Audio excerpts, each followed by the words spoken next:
દેવકર્ણા મુવાડા પેટાપરા વિસ્તારમાં આવેલ પથુજીની મુવાડી ગામે પ્રાથમિક શાળા વર્ષોથી રાજ્ય સરકાર દ્વારા બાંધવામાં આવી હતી.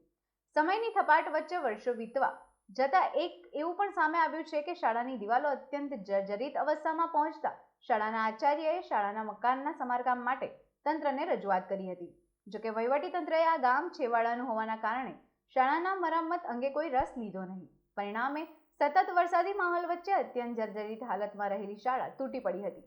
કોઈ મોટી જાનહાનિ થવા પામી હોત તો શાળાના શિક્ષકો ઉપર જવાબદારી આવી પડી હોત. ઘણા સમયથી શાળા જર્જરિત હોવા છતાં સરકારની બેદરકારીને કારણે આજે મોટી દુર્ઘટના ઘટી હતી.